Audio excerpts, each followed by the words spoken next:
2023년 3월 3일 이정훈입니다. 요즘 민주당 작태를 보면서 저는 인민재판이 시작됐다 이렇게 봅니다. 개딸들을 중심으로 한 민주당 강경파 송영길에 대해서는 이런 방구 말이 없습니다. 그러나 이낙연을 향해서는 영구히 민주당을 떠나라 전혀 다른 잣대를 들이밀고 있습니다. 인민재판입니다. 팩트부터 볼까요? 오늘 아침에도 방송을 했지만 이낙연 전 대표 민주당에서 영구 제명해야 된다라는 민주당 국민청원에는 3만 명이 동의했습니다. 30일 게재하고 나서 30일 이내에 5만 명 이상 동의를 받으면 민주당 관계자는 어떤 형식으로든 간에 답변을 해야 됩니다. 이대로 나가면은 빠른 시간 내에 5만 명 돌파는 거의 확실합니다. 이재명이가 떨어진 게 이재명의 죄 때문인가요? 이낙연 때문인가요? 참 웃깁니다. 죄 지은 놈은 가만 냅두고 너 왜 그랬어? 하고 야단친 사람을 야단치는 그런 꼴로 보입니다. 또 있습니다. 지금 개딸들을 중심으로 한 강성 이재명 지지자들. 자, 이재명을 체포하라는 동의안에 찬성한 국회의원 명단 자기네들이 추측해서 만들어냈습니다. 그리고 그 명단을 공개하라 라는 청원을 민주당에 올렸습니다. 현재 2만 명이 넘었습니다. 이것도 빠른 시간 내에 5만 명을 돌파할 걸로 보입니다. 또 이런 청원도 했습니다. 국회의원의 모든 투표를 기명으로 하자. 네, 현재 4,500명 동의했습니다. 이것도 5만 명 돌파할 걸로 보입니다. 국회의원들이 국회에서 하는 선거를 투표를 모두 기명으로 하자. 그러면 이게 공상당식이 되죠. 투표의 원칙 중에 하나가 보통선거 무슨 선거 있는데 그 중에 하나가 비밀선거인데 다 공개함으로 해서 당에서 결정한 거를 어떤 자가 어겼는지 독재를 하겠다. 이런 발상들을 개딸들을 비롯한 강성 지지자들이 하고 있는 겁니다. 근데 아주 웃기는 거는 이런 주장에 편승하는 민주당 의원이 적지 않다는 겁니다. 김영민 의원 같은 경우에는 당원들이 느끼는 분노와 실망감은 매우 정당하고 정의롭다. 이 탈표는 의원들이 배신을 한 것이다. 자신의 신념을 배신했을 수도 있고 아니면 지금 가지고 있는 시대적인 과제, 시대적인 책임을 배신했을 수도 있다. 그런 것들을 배신한 것들에 대해 확인하는 과정이나 문제제기 과정은 당원으로서 당연히 할 수 있다. 네, 이렇게 정당화시켜주고 있습니다. 김영민, 이 사람 이름 기억해 두십시오. 여러 사람이 이러고 있습니다. 때문에 비명계인 이상민 의원은 이거 공개하라, 살생부 돌리고 이렇게 하는 거는 이거 너 기독교인이지? 옛날 로마 시대 때 아니요 그러면 너 저가 십자가 밟아봐. 기독교인들은 못 밟죠. 네. 십자가 밟기 시키는 거 아니냐? 네. 이렇게 반발들 하고 있습니다. 네, 좋습니다. 자, 지금 민주당에서 뭘 봐야 될까요? 이 비명계 사람들이 처음에 모여서 얘기했을 때 현찰 투표라는 얘기를 했습니다. 지금 이재명 씨가 민주당 대표가 되도록 길을 터준 사람은 송영길입니다. 송영길도 민주당 대표였죠. 자기 지역구도 먼저 내줬습니다. 그래서 개항을 보궐선거에서 이재명은 국회의원이 되고 이어서 당대표가 됐습니다. 그러한 송영길은 지금 프랑스로 가서 그랑제골에서 6개월간 연수하고 있습니다. 송영길이 없었으면 이재명 당대표, 이재명 국회의원은 불가능합니다. 저는 이 송영길을 좀 조사해봤으면 좋겠다는 생각인데 개딸들은 그게 아니라 이낙연을 영원히 떠나게 해라 이런 주장입니다. 참 다른 관점이 굉장히 다르죠. 이게 인민재판이 아니고 뭡니까? 왜 민주당이 이런 바람에 휩싸입니까? 저는 이렇게 봅니다. 우리 사회에는 참 불편하지만 상당히 공산주의적 세력이 있습니다. 가장 대표적인 걸로는 제가 대학 다닐 때 기승을 부렸던 주사파들입니다. 주사파 말고도 순수 PD 계열도 있습니다. 그 자들이 절대 대한민국에서는 권력을 못 잡습니다. 그런데 93년도에 집권한 김영삼이가 젊은 피 하면서 그런 세력들을 영입을 하고 DJ도 영입을 하면서 그 자들이 정치권에 들어옵니다. 그 세력들은 항상 공산혁명을 꿈꿨는데 공산혁명은 민중혁명입니다. 노동자, 농민 이런 세력을 규합해서 정권을 뒤집는 거죠.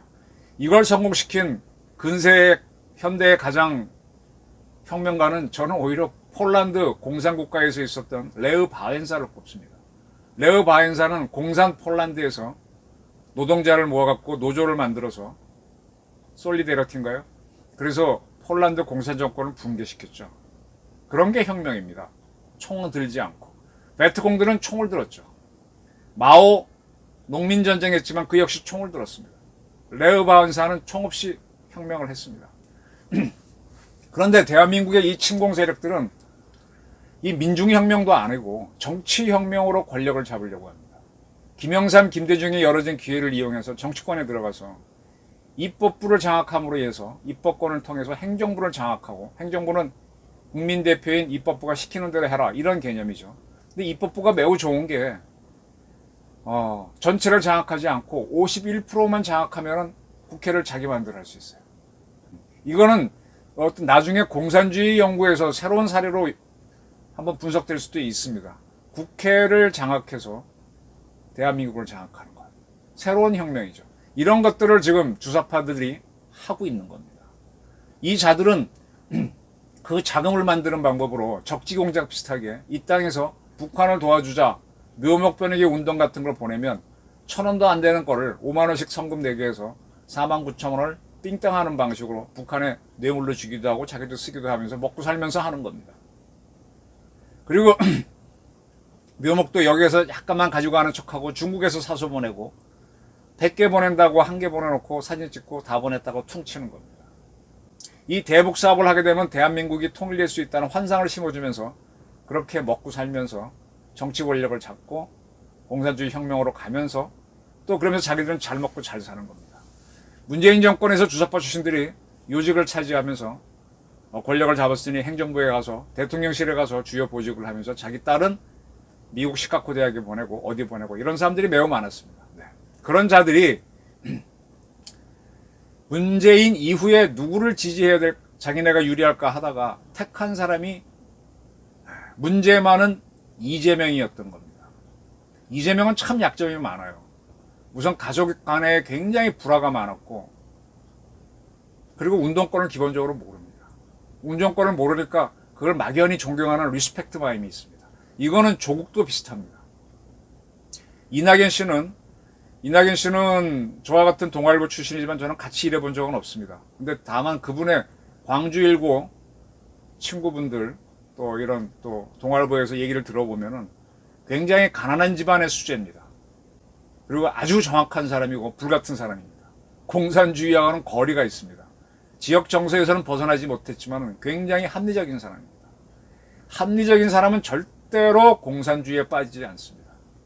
공산주의자들은 인민 세력들이 뭉치듯이 이렇게 인민재판에서 사람을 몰아 갈라치기 해서 뭉치듯이 뭉치는 거기 때문에 합리적인 사람들은 어렵습니다.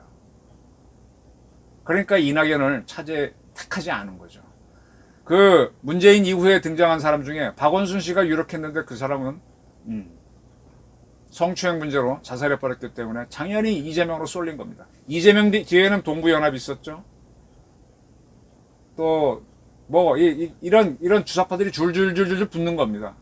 그래야만 자기들이 이재명 그늘에서 권력을 유지할 수 있는데, 그래서 최선을 다했고 이해찬도 붙고 다 붙었습니다. 그런데 정치하겠다고 선언한 지 1년도 안 된 윤석열한테 졌습니다. 윤석열한테 졌다는 말을 하기 싫으니까 이낙연은 희생양으로 삼는 겁니다. 인민재판입니다. 인민재판입니다. 그리고 이번에 체포동의안 부결됐지만 찬성표 던진 사람들을 찾아내자는 살생부를 던져서 공포정치를 하는 겁니다. 아주 독재를 하는, 공산주의식 독재를 하는 겁니다. 이 개딸들이 정체가 못 가요. 그전에는 또 개딸이 나오기 전에 여성시대라는 그 블로그에서 많은 뭐가 있었어요. 근데 거기에 과연 여성들이 글을 쓰는 건지 이상한 글들이 참 많았습니다. 이거 개딸이라고 하는데 과연 딸인지, 이 여성을 뭔가 이용해서 하는 정치 세력이 있습니다. 북한이 펼치는 뒤에서 조종하는, 협조하는 심리전 같기도 하고요. 같은 여성이지만 박지원 씨 전 비대위원장이었죠. 이 박지원 씨는 이재명 문제 있다라고 했었는데 이 박지원 씨도 제거하자는 민주당 청원도 많이 올라와 있습니다. 6만 명이 넘었죠. 박지원을 출당 징계 요구하는 청원이 현재 2월 16일 날 시작됐는데 현재 6만 명을 넘었습니다. 박지원 씨도 여성입니다.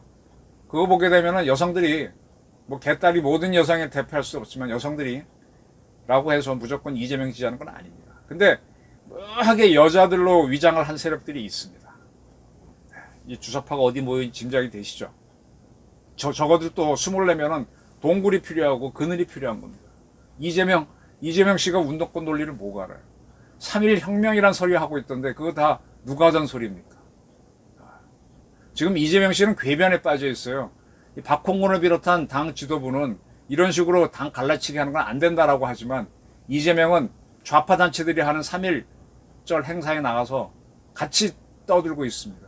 즉 개딸들의 행사에 같이 참여하면서 말로는 안 돼요 이런 식입니다.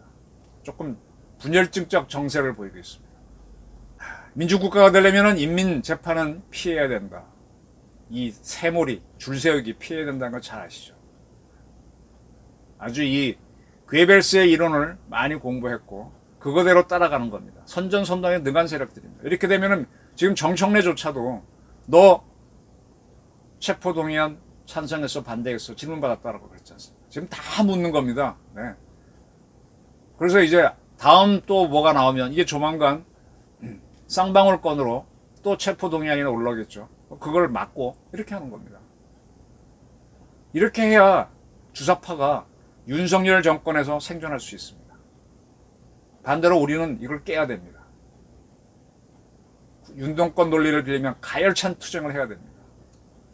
윤석열 정부가 뭐 상당히 한계도 보이고 문제도 있습니다만 검사 출신답게 이 불구축축한 무리를 쳐내는 데는 그래도 의지를 보이고 있습니다.